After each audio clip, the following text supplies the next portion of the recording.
Podľa údajov Európskej komisie bude v roku 2030 chýbať v Európskej únii až 11% odborníkov v STEM oblastiach. V Košiciach sa vďaka občianskemu združeniu Ženský algoritmus zišli odborníci z oblasti vzdelávania a technológií, aby diskutovali o význame štúdia STEM odborov a predstavili nový portál studiumstem.sk.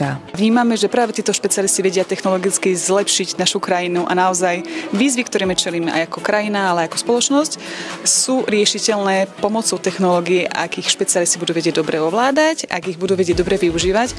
A je to naozaj trend, ktorý je všade v zahraničí. Veľmi by som bol radi, keby Slovensko vedelo nastúpiť na tento trend a vedelo pripraviť odborníkov, ktorí naozaj budú vedieť čeliť veľkým výzvam.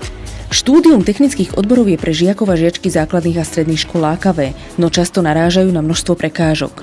V občianskom združení Ženský algoritmus preto vytvorili portál, ktorý im pomôže získať prehľad o svete STEM. Studiumstem.sk obsahuje databázu všetkých škôl základných, stredných aj vysokých, kde sa dá študovať odbor STEM alebo STEAM, čiže veda, technológie, inžinierstvo. To A je tam za umenie a matematika. Momentálne je tam vyše 978 škôl, stále to pridávame a budeme sledovať vlastne aj nové odbory a podobne. Má poskytnúť mládeži, rodičom aj učiteľom taký komplexný prehľad. Vlastne každá škola má aj detailný náhľad. Snažili sme sa tam vložiť aj nejaké objektívne hodnotenie, napríklad je tam hodnotenie INECO pre základné školy alebo Unirank pre vysoké školy a potom samozrejme odklik na webovú stránku, aby to porovnanie už bolo potom jednoduchšie. Stránka sa bude rozvíjať a stále sa rozvíja o podujatia, teda chceme informovať promptne o možnostiach návštev otvorených dverí, o možnostiach neformálneho vzdelávania v oblasti STEM aj iných organizácií.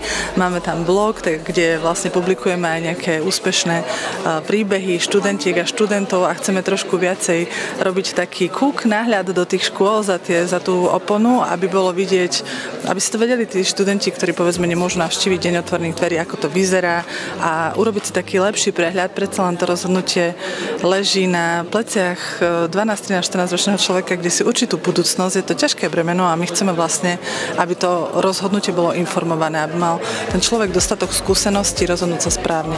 Zúčastnení sa zhodli, že zvýšeniu počtu záujemcov a záujemkyň o štúdium a prácu v STEM odboroch by mohla pomôcť medzisektorová spolupráca, zdieľanie dobrej praxe, lepšia prístupnosť dát zo strany štátu a v neposlednom rade tiež vzájomný dialóg medzi firmami, školami, odborníkmi a študentmi technických odborov. My sme toho názoru, že rast aj školstva, aj regiónu je závislí od tej spolupráce, takže sa zapájame do všetkých relevantných spoluprác, čo sa týka základných, stredných škôl a iných vysokých škôl, čo sa týka neziskových organizácií, čo sa týka mesta, kraja, takže tá spolupráca je veľmi dobrá. Veríme, že sa bude ešte rozvíjať a prospeje tomu, čo vlastne každý chce, aby sa rozvíjal tento región, tento štát. Občianske združenie Ženský algoritmus významne prispieva k zlepšeniu rodovej rovnosti v IT sektore a pravidelne organizuje množstvo vzdelávacích aktivít. My za neziskový sektor za občianske združenie robíme hlavne to, že sa snažíme hlavne dievčatám ukázať tú šírku toho odvetvia.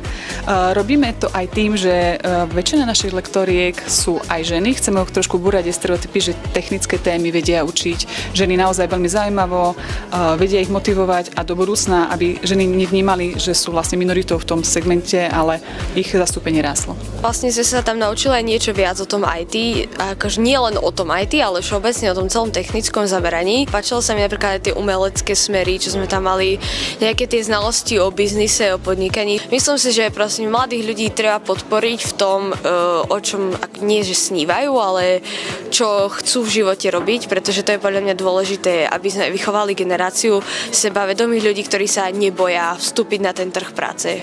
Vznik a rozvoj portálu podporila spoločnosť SKNIC.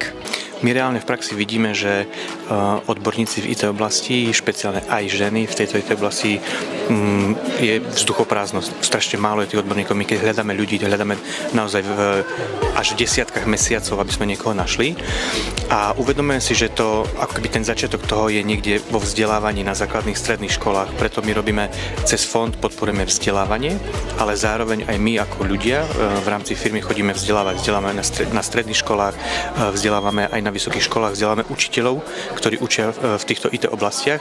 Súčasťou portálu Štúdium STEM.sk je tiež bezplatný online kurz Zorientuj sa v STEM, ktorý ponúka praktické rady, ako rozvíjať svoje zručnosti a talent a ako sa uplatniť v tejto oblasti.